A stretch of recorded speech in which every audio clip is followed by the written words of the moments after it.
Good morning students. जैसा कि students अभी हम लोग हिंदी व्याकरण में समास पढ़ रहे हैं और समास में मैंने आप लोगों को 2 वीडियो सेंड किया था।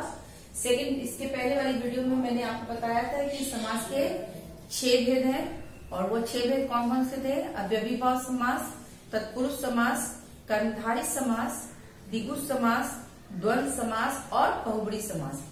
और मैंने उसमें आप लोगों को बताया था अव्ययीभाव समास, तत्पुरुष समास और कर्मधारय समास। और मुझे आशा है कि आपकी समझ में आ गया होगा। एक बार फिर से मैं बताती हूँ। अव्ययीभाव समास जिसका पहला पद क्या हो? अव्यय होता है। क्लियर? तत्पुरुष समास में जिसका दूसरा पद प्रधान होता है और कारक की विभक्ति चिन्हों का क्या हो जाता है? लोप हो जाता है, खत्म हो जाता है, उसे तत्पुरुष कहते हैं। और कर्मधारय समास में पहला पद विशेषण और विशेष्य हो और उपमान और उपमेय हो, तो उसे हम क्या कहते हैं? कर्मधारय समास कहते हैं। आज जो हम लोग पढ़ने जा रहे हैं वो है द्वंद्व समास, द्विगु समास और बहुब्री समास। ये बहुत इजी, आराम से कीजिएगा। द्वंद्व समास क्या कहते हैं? जिसमें दोनों पद समान होता है। दोनों पद मीन्स दोनों का पद का मतलब पूर्व पद और उत्तर पद, ये दोनों पद समान होते हैं। दोनों में किसी प्रकार का कोई अंतर नहीं होता है, उसे हम क्या कहते हैं? द्वंद्व समास कहते हैं। जैसे एग्जाम्पल के तौर पर मैं बता रही हूँ, आपको ध्यान से देखिएगा। एग्जाम्पल में जैसे हो गया माता पिता। अब इसको हम अगर विग्रह करेंगे तो क्या हो जाएगा? माता और पिता। ये और शब्द से इसको हम विग्रह करेंगे और या से हम इसको विग्रह करते हैं।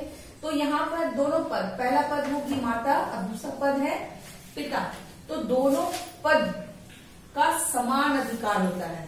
अगर परिवार में देखिएगा तो माँ का भी उतना ही अधिकार है जितना आपके पिता का है। तो इन दोनों पद का, उत्तर पद और पूर्व पद दोनों का समान होता है, उसे हम द्वंद्व समास कहते हैं। एक दो एग्जाम्पल और देख लीजिए आप लोग। लाभ हानि क्या लिखते हैं? लाभ या हानि लिखते हैं ना हम लोग। एक और एग्जाम्पल यहाँ पर देख लीजिए। रात दिन, तो क्या हो जाएगा? रात और दिन। अगर आपको ये दिया हो कि इसको समस्त पद में लाइए, तो जहां पर देखिए और से 2 शब्दों को जोड़ा जा रहा है तो ये समझ में आना चाहिए कि ये द्वंद्व समास है, क्योंकि इसमें दोनों का महत्व एक बराबर होता है। क्लियर? नंबर 2 में है, सॉरी ये हो गया आपको नंबर 4, नंबर 5 और नंबर 6। नंबर 5 में है द्विगु समास। अब द्विगु समास में क्या है? द्विगु समास में पहला पद संख्यावाची हो। पहला पद संख्यावाची मीन्स नंबर्स के बारे में जो हमें बताता है उसे हम द्विगु समास कहते हैं। अब जैसे यहाँ देखिए, 9 रत्न, 9 रत्न। अब इसको हम विग्रह करेंगे तो क्या होगा? 9 रत्नों का समाहार। ठीक है? 9 रत्नों का समाहार। अब मान लीजिए हम ये कर रहे हैं चौराहा। चौराहा, चौ का मतलब 4, क्या हो जाएगा? 4 राहों का समूह। इसको हम लोग क्या बोलते हैं? चौराहा। ढेर सारे वर्ड हैं। पंचवटी, 5 वटों का समूह, है ना? पंजाब, 5 नदियों का समूह, है ना? नवग्रह, 9 ग्रहों का समूह। ऐसे अनेक शब्द हैं जिनमें पहला शब्द अगर संख्यावाची हो तो वो क्या कहलाता है? द्विगु समास कहलाता है। अब यहाँ देखिए बहुब्री समास में क्या है? इसमें बहुब्री समास में पूर्व पद और क्या है? उत्तर पद। 2 पद बताए थे आप लोगों को, पूर्व पद और उत्तर पद। इन दोनों पदों की विशेषता नहीं होती है ना? कोई तीसरा पद की प्रधानता हो जाती है। मान लीजिए जैसे एक सिंपल एग्जांपल में हम लोग देख रहे हैं कि दो व्यक्तियों के बीच में लड़ाई हो रही है, ठीक है, और तीसरा व्यक्ति प्रधान हो जाता है, वहां पर करके मैंने सर्वे सर्वा वही हो जाता है। तो उससे ही आपने एक कहानी सुना होगा, बिल्ली और दो बिल्लियों की जब आपस में लड़ाई हो रही थी, तराजू में तोला जा रहा था, ये वो दोनों देख रही थी, और तीसरा क्या किया, उसे खा गया पूरी रोटी को। तो वही चीज यहाँ पर भी है। यहाँ पर ना पूर्व पद की प्रधानता है, ना उत्तर पद की प्रधानता है, किसी तीसरे पद की प्रधानता है और एक विशेष अर्थ को बताता है, उसे ही हम क्या कहते हैं, बहुब्री समास कहते हैं। अब जैसे एग्जाम्पल के तौर पर देखिए, दशानन, दशानन। अब हम इसको विग्रह करेंगे तो क्या होगा, 10 है आनंद जिसके। अब आप ये कहिएगा कि मैम ये तो आपने बताया था कि अगर पहला पद संख्यावाची हो तो ये कौन सा समास होगा, द्विगु समास। जी नहीं, ये एक विशेष अर्थ बता रहा है। देखिए 10 है आनंद जिसके, अब अगर हम अर्थात लगा के जोड़ेंगे तो क्या बन जाएगा, किसका है 10 को सर, 10 सर किसका होता है, रावण का होता है। तो रावण एक विशेष अर्थ को लेकर के यहाँ पर प्रकट हुआ है, इसलिए ये बहुब्री समास है।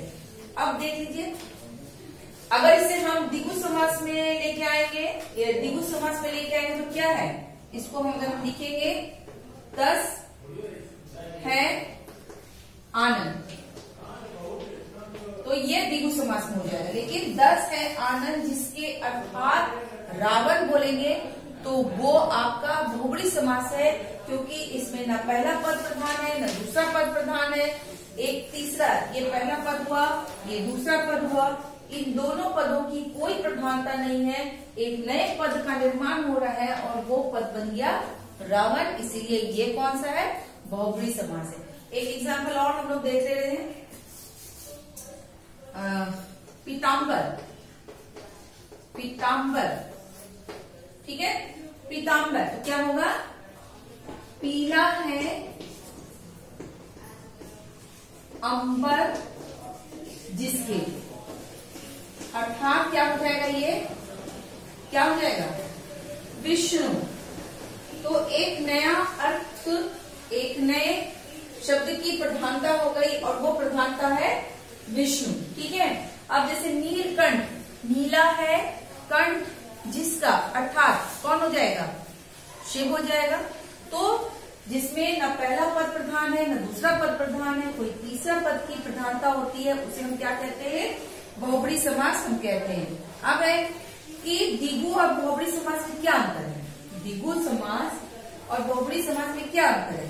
तो द्विगु और बहुब्री समास में क्या होता है कि द्विगु में पहला पद क्या होता है, संख्यावाची होता है, परंतु यदि दोनों पद के मेल से कोई अन्य अर्थ प्रकट हो तो वो बहुब्री समास। मैंने अभी आपको बताया कि पहला पद, द्विगु समास में पहला पद अगर संख्यावाची हो लेकिन दोनों पद को मिलाने के बाद कोई विशेष अर्थ बताता है तो वो बहुब्री समास हो जाएगा।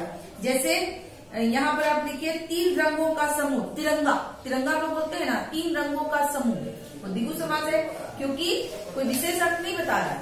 तो तिरंगा में 3 जो है वो संख्यावाची हुआ, ये द्विगु समास में। लेकिन 3 है रंग जिसके, अर्थात राष्ट्रीय ध्वज, भारत का राष्ट्रीय ध्वज, तो ये बहुब्री समास के अंतर्गत आ जाएगा। तो स्टूडेंट्स, मुझे आशा है कि आपको समझ में आ गया होगा कि द्वंद्व समास, द्विगु समास और बहुब्री समास क्या है। इसे आप लोग इसकी परिभाषाओं को बहुत याद कर लीजिएगा। बहुत ही सिंपल वे में मैंने परिभाषा आपको बताया है। तीसरे पद की प्रधानता होती है, न उत्तर पद, न पूर्व पद, तीसरा पद। इसमें पहला पद संख्यावाची होता है, इसमें दोनों पद समान होते हैं। तो बहुत सिंपल वे में मैंने आपको परिभाषा बताई है। आप लोग इसे याद कीजिएगा और अपने ग्रामर की कॉपी में पूरी परिभाषाओं को याद करके लिखिएगा। बुक कंसल्ट करके लिखने की जरूरत नहीं है, आप स्वयं याद कीजिए, उसके बाद लिखिए। Thank you.